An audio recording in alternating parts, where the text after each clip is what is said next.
Hey guys, gals, and non-binary pals. Today we're doing the last of our series of intermediate pet snakes. So we did boas, we did pythons, and today we're doing the largest group of snakes on the planet. Honestly, because I think biologists are just kind of lazy sometimes, colubrids.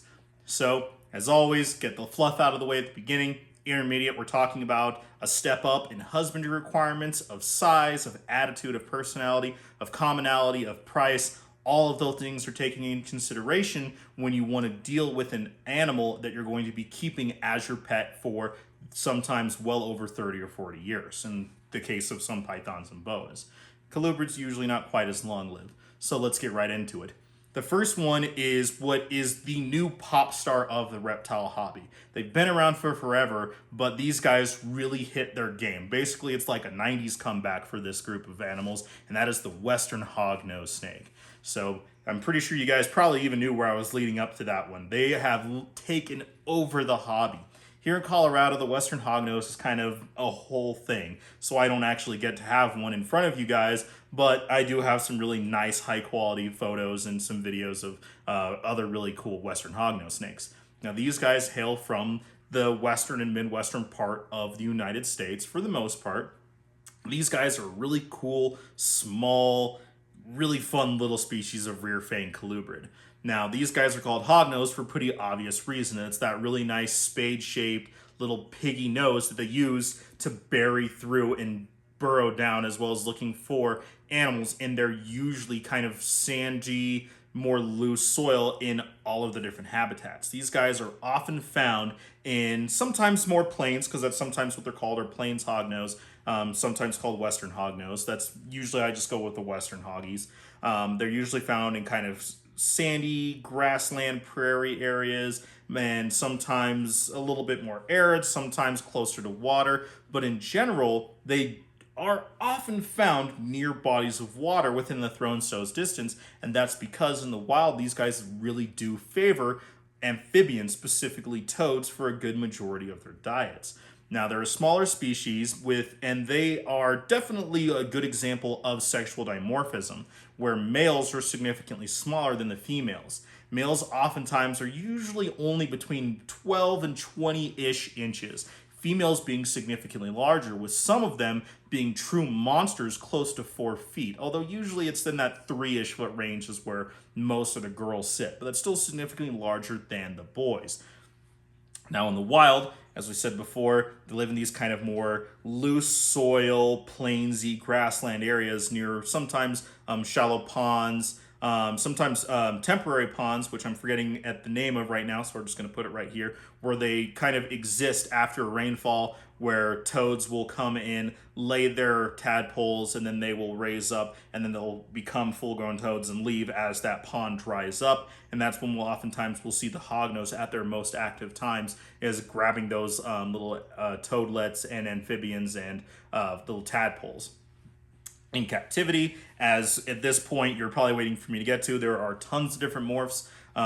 There's all sorts of different ones out there. They are still a really cool species of snake. There's never been a true medically significant recorded bite from a hognose envenomation. They're that rear fanged, and so most of the rear fanged venomous snakes, that's usually considered a more mild, with there are some exceptions out there, like the boom slang, obviously, as well as there has been some more research into the Barron's racers, where their venom is a little bit more toxic than what we really first thought. However, they're fairly reluctant to bite, which still makes them a pretty decent pet in an area that you're allowed to keep them legally. Can't really have them here in Colorado. But in general, the hognose snake are a really fairly simple species of snake to keep. Sometimes young ones can be a little bit difficult to get going because, as mentioned in previous videos, we really love to feed rodents. It's easy for us. It's not a bad choice, but they do like those amphibians, as I've mentioned several times, for this reason. Little ones sometimes really have a hard time getting onto rodents. Once they do, they're usually feeding machines, where they almost never turn down prey.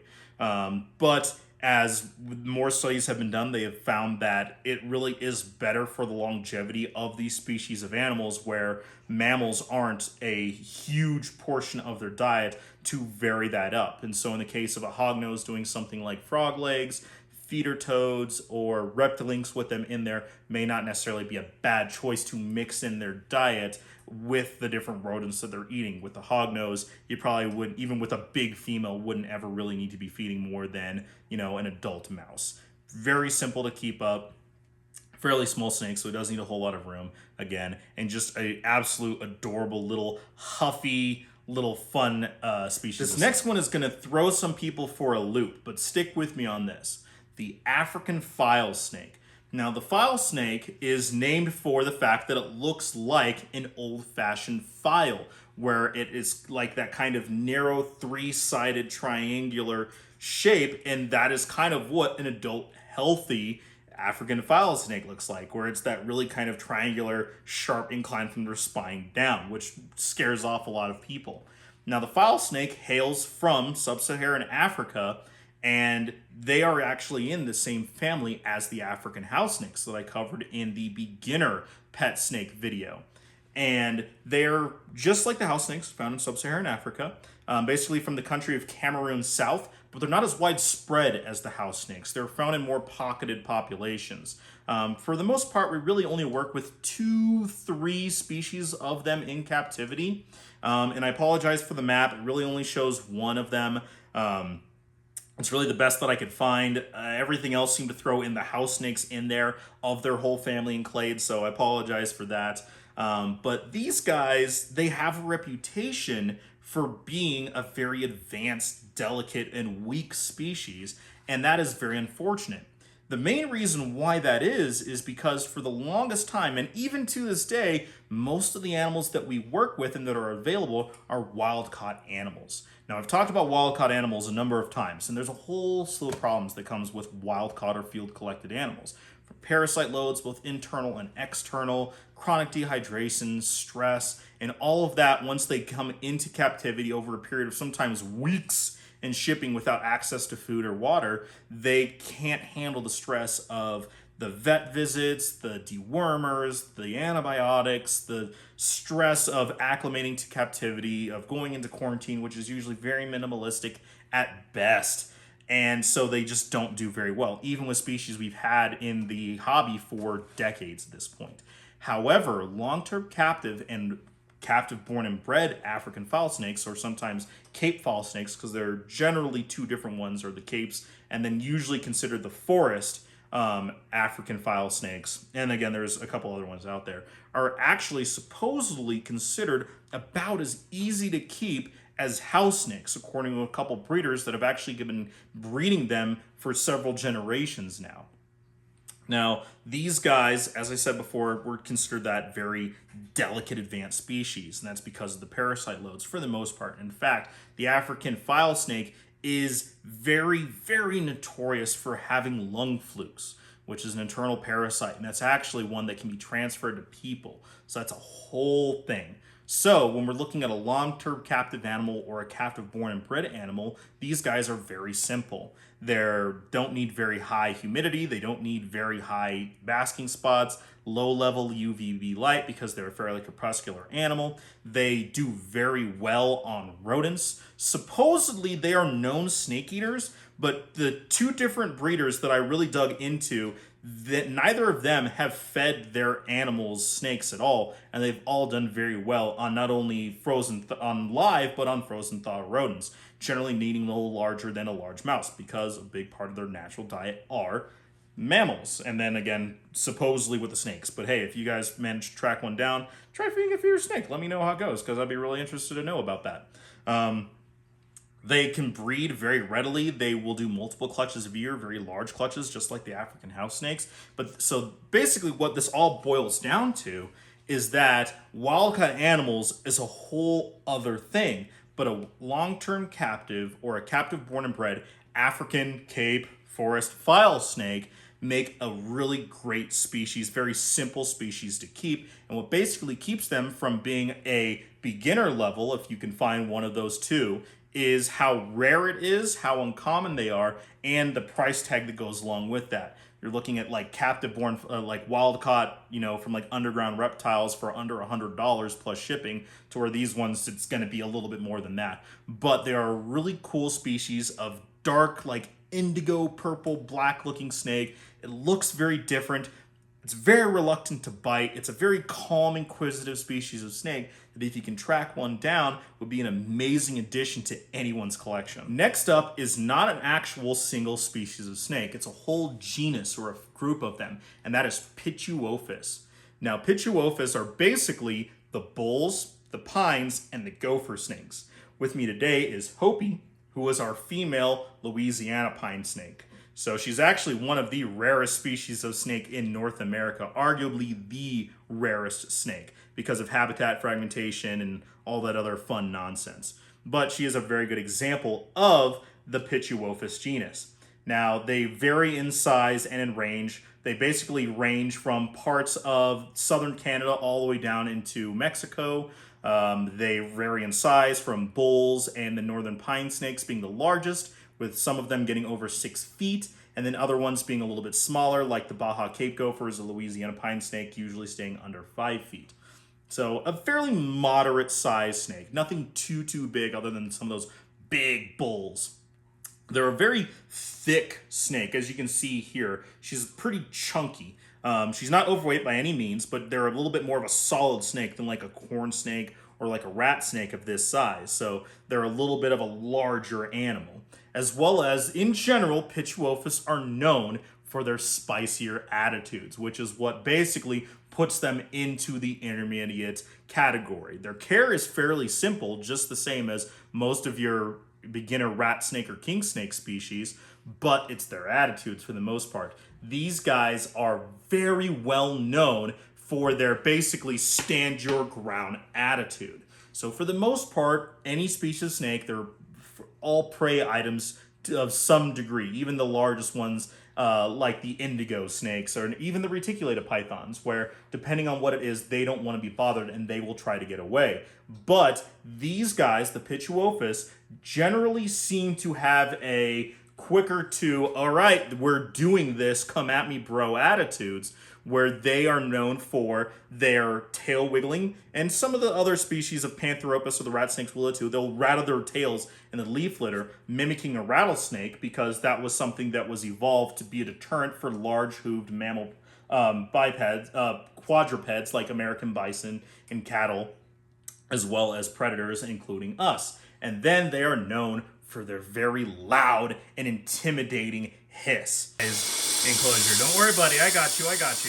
That little tube that they have, that's actually called a glottis. That allows them to breathe when they're eating their very large meals. And these guys have the internal part of that called the epiglottis is a little bit modified when compared to a lot of other species of snakes. And a lot of animals have them. Even we have them too. Where it's modified to where air can pass through it more efficiently that will give them that very loud, intimidating hiss, where they will curl up, raise up a little bit, and they will sit there and hiss and say, "Rah, leave me alone." And that is what basically makes them a more of an intermediate level snake. So in general, as I said before, their care is very simple. Even like the Louisiana pine snake here, a lot of them do well with fairly cool temperatures, with a couple of them needing a nicer hot spot, like some of the more southern localities of the bull snakes and like the Mexican pine snakes, like the Janai and the Depai, as well.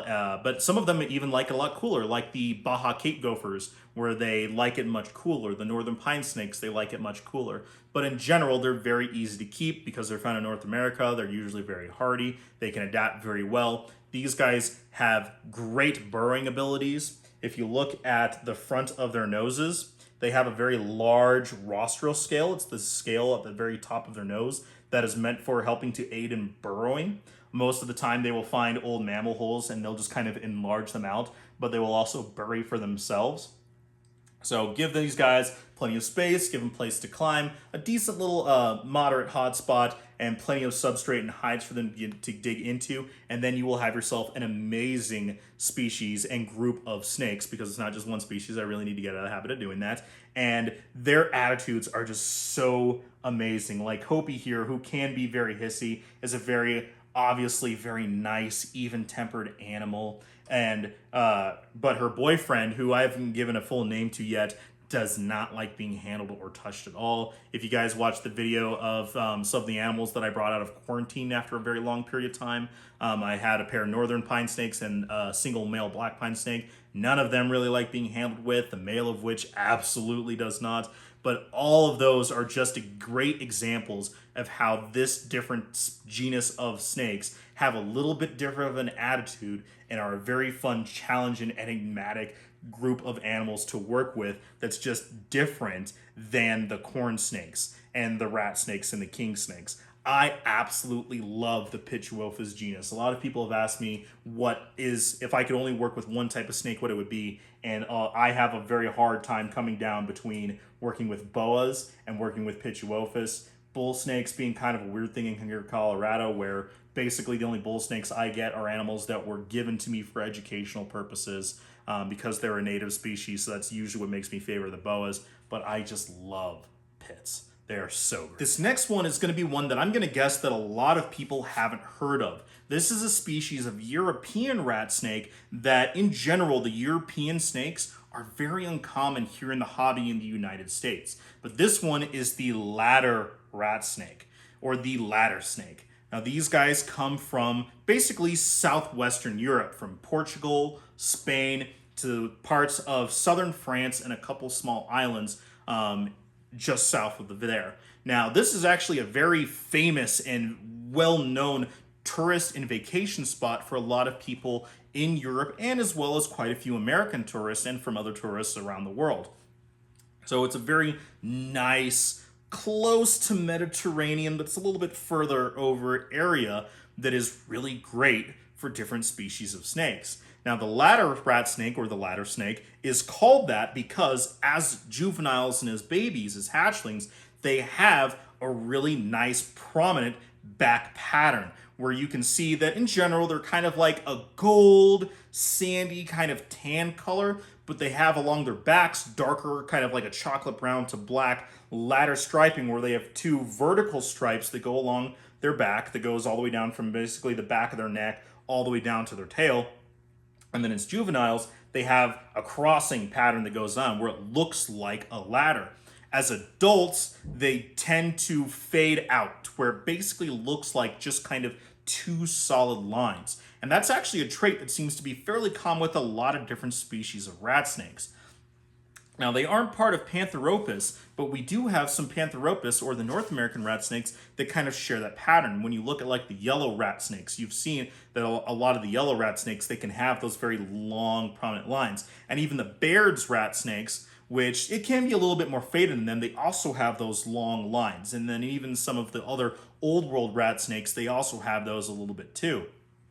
But there are a couple things about the ladder rat snake that share some other little odd and interesting traits. So as I said before, they have very similar lines to like the Pantheropus, and there's actually a larger species of rat snake in Europe called the four-line rat snake, which is, again, the largest species of rat snake in Europe. They have four of those very long vertical dorsal stripes. These guys usually only have two, but they share a lot in common with Pituophis as well. They're not by any means. The Pituophis, the bulls, the gophers, those aren't rat snakes, although supposedly there are some hybrids of them out there. But these guys have a very large, dominant rostral scale, just like I showed you on Hopi previously, like a lot of the pits have, that is theoretically aided in burrowing into usually that kind of sandy, loose soil in areas where these guys are found naturally. They also seem to carry the lifelong attitude that pits seem to have, which is come at me, bro. These guys are often found in orchards and in farmland and in vineyards, because, you know, we're thinking the south of France, right? And supposedly even a little bit into Italy, just a little bit. Any of the Europeans out there, do you want to correct me? By all means. But that's usually where they're found. So a lot of times in kind of the more less traveled areas. But that kind of puts an end to the Pituophis similarities. And when you look at their scales, as we know for very famously of a lot of the different pits, and as well as even like the corn snake and rat snakes, they have a little bit of keeling to them, the pits being much more. These guys are almost entirely smooth, which is very similar to like the Japanese rat snakes and other types of old world or Asian rat snakes. So it's just this kind of weird like mix of all these different attributes of the personality, the rostral scale of the pits, of the lineage and the lines of another group in their genus, the four-line snakes, as well as some of the Pantheropus, and then having the scalation of some of the Elaphae or the old world rat snakes. So it's this really kind of interesting species of snake. Now, these guys, as I said before, aren't very common in the United States, but they are a really cool and interesting species that can be kept fairly simply.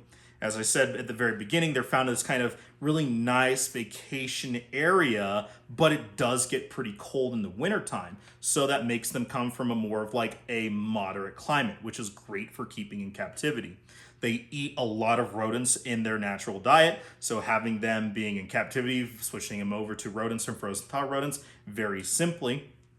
But there is another interesting about these guys that is of note, and that is they seem to change their periods of activity depending on the time of the year and the weather. So a lot of snakes in general during their active periods act a certain way, some being more diurnal, some being more nocturnal, and some being very crepuscular. Most are crepuscular, where they're active right as the sun is setting, and then usually right when the sun is coming up. They get a little bit, and then they go away during the hottest part of the day and the middle of the night. These guys will change the times of day when they are active. When it's the very middle of summer where it's very warm, they're more crepuscular, where you only really see them right in the evenings as the sun's setting, and then usually in the morning. And then when it's a little bit cooler during the spring and autumn periods of the year, where they will be more diurnal, where you'll see them out during all day, very similar to like a bull snake or something, where when we go out herping, usually the only animals I see in the middle of the day are coach whips and bull snakes. That is basically the ladder snake as well. So it's just a very interesting kind of back and forth between the differences of this really cool group of European rat snakes that I don't really know a whole lot about, but would love to be able to get a chance to work with someday in some of our own homegrown colubrids that we have here as well. So it's just a really cool and interesting species of snake that basically, just because of how uncommon it is and their spicier attitude, makes them an intermediate. Last and certainly not least is one of the most striking and beautiful animals that we have in the hobby. Now, when I say the word old world or Asian rat snake, usually one of two snakes comes to mind. The first which being the mandarin rat snake for pretty obvious reasons. It's amazingly beautiful, and one that has it in its name, the Vietnamese blue beauty. For a very obvious reason, these guys are called beauty snakes. Now, the Vietnamese blue beauty comes from basically all over Vietnam, but does grow into some other countries in Southeast Asia. Now, there are several different species of beauty snake out there: Chinese, Taiwanese, even the Ridley eye or the cave-dwelling rat snakes, but the Vietnamese or the VBB, the blue beauties, are the most popular for probably a pretty obvious reason. True blue is almost impossible to find in the wild, and there are a couple species of snakes out there that give it a good go, and this is definitely one of them. Now, this is a pretty long species of snake. They average 5 to 7 feet, but very regularly exceed those and get into that 8+ foot range. So it's a very long snake. And these guys are absolutely notorious for their very defensive and very reactive attitudes. Even more so than like the pits or anything like that. They usually don't do a lot of hissing, but these guys are very well known for their iconic mouth open, bluff striking, S-shaped attitudes, where these are very long, thin, semi-arboreal snakes, where when you would come across them, or even in captivity, they're usually tucked away or up on branches, and they want to be left alone. So they'll sit there and they'll just kind of go at you. And they even have this really funny behavior where they'll sit there and just kind of keep their mouth open and almost make like a chewing motion at you, which is another defensive behavior where it's a sign to say, leave me alone. But if we're gonna talk about that in a second, but these guys are a really beautiful species of snake. they don't all get that really nice gunmetal blue color. Sometimes they're a little bit more of a gray or silver. A lot of the beauty snakes, including the VBBs, have those really nice darker like diadem patterns. So basically when you look at them, they have the kind of darker head with like the mascara streaks along the sides of their heads. Their underbelly is usually kind of like a creamy white to white color, sometimes a little bit of hues of yellow. And then the back has the more darker color, the sides are a little bit lighter, and then about halfway down their body, they have those really nice little diadem diamond patterns along them, and their tails are usually a little bit darker as well. So they are a fairly arboreal species, as I said. So in captivity, we usually want to give them a decent enclosure, being that very long snake. So pretty long, give them some decent height because they do like to climb and make use of that. But they will also be found on the ground, so giving them a nice humid hide is also a good idea, if not several of those. Now, these guys are much more diurnal when compared to a lot of the other species of old world rat snakes, like the Japanese rats or even the bamboo rats or anything like that. So, because of that, their basking temps are often warmer than a lot of the cooler weather ones during their periods of activity, even though they occupy the same areas.